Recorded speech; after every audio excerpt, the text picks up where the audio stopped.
Have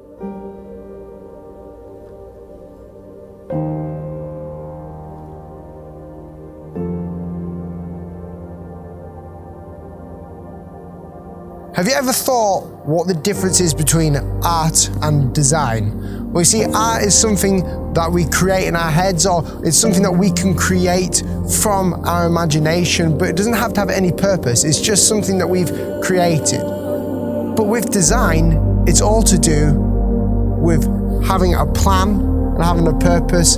It's something that's functional that will be used. It's not just something that is just there for us to view. It's something that actually works. It's a planned, intentional product that we create.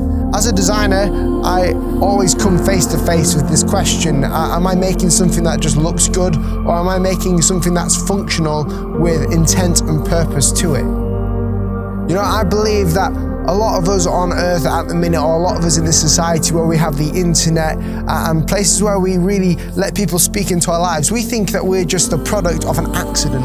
That we're just sort of like an art form. It's something that looks beautiful like the world, but it has no actual purpose. It was just made. You know, I don't think we're just like an accident waiting to happen. We're not just some sort of particles that flew around in space or whatever and came together and made this beautiful world.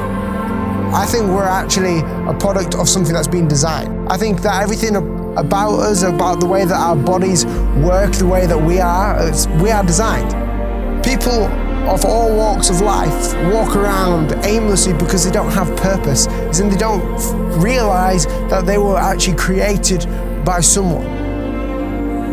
You know, today I want to show you that isn't true. You were designed and you have a plan and a purpose for your life. The Christmas story is a love story. It's not about this dude that claims to be God, but it's about how when we messed up and when we went against what God said to do at the beginning of time, that He sent Himself here. When Jesus was on earth, He spoke a lot of stories that had meaning, so they call them parables. And these parables are told in such a way that we can understand something that wasn't understandable.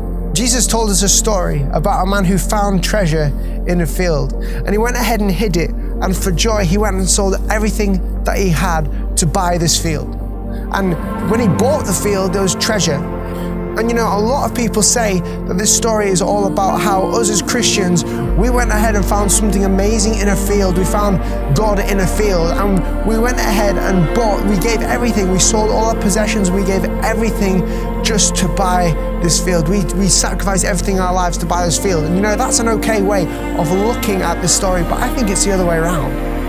You see, in our Western mindsets, we look at this story and say that that person was us who found the field. But in reality, what it was God coming and seeing the treasure that He once buried or put onto us, buried in a field. And for joy, He went and gave everything that He had. And do you know what? He didn't even just buy the treasure. He bought the field. That means He bought all the dirt with it. It means He bought all the useless things that He doesn't need just to have us. And that story is basically saying to us that God has put something unique inside of you. In our Western mindsets and our Western cultures, I think we believe that we are the people finding faith, that we are the ones who have to find God. But for over thousands of years since Jesus has been on earth, it's been the wrong case. It's not the right way of looking at it. If you notice that if we were to look into the Bible, regardless of whether you believe in the Bible or not, we went against God. And during that time, even though we went against God, God became more intimate with us. It started off with God in heaven, then God would come to earth. And when we went against God, God said to us, I'm going to send someone to save you. I wasn't a Christian about 8 years ago, and I basically became a Christian over a long process. I was invited to the church as a kid, and from there, I said, right, God, if you're real, this is after months of going, but I said, God, if you are real, then please take away my anxiety, take away my insecurity, and I will not tell a word of a lie. In 1 second, that happened. It was like an exchange happened with anxiety, and He gave me peace. The gospel means good news, and that means that something has happened. And let me tell you this, 2,000 years ago, God created you, but He saw you on your worst day. And He says that even though you may have done wrong, even though you may have not done exactly what I've said, I'm going to come down and I'm going to die for you on a cross. You see, when Jesus died on the cross, he sort of bridged a gap. He sort of bridged this gap of perfection to imperfection, because perfection cannot meet imperfection. And when Jesus died, he basically atoned, which means that he took away the sins of the world. That means that for anyone who believes in Jesus, anyone who lives for him will have eternal life. He bridged this gap. See, we have this analogy that we use in church that when Jesus came to die, he sort of bridged this gap so we could walk across it. You know, the death of Jesus was basically putting a bridge down, and Christians always say, you know, I was able to walk across that bridge. I was able to walk across and meet with my God. But I'm saying, no, that's not true. Well, for me anyway, I know that even when that bridge was fully down 2,000 years ago, when there was that choice of me walking across that bridge, when I knew that I could walk across the bridge to meet with Jesus, the guy who's supposed to have saved me, I didn't. Instead, he walked across it and came to me. What I'm not saying in this video is that you're a bad person if you're not a Christian, because in reality, we're all bad people. What I am saying is that you were designed and you were created.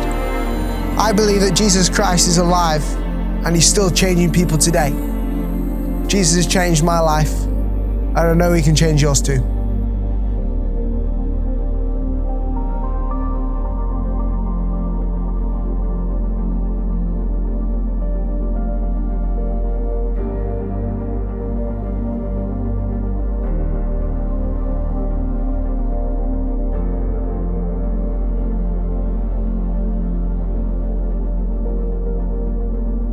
Thank you so much for watching that video. That video was something that I've been wanting to make for like ages now, and it is fun to make them, but it's also quite difficult, that I found out.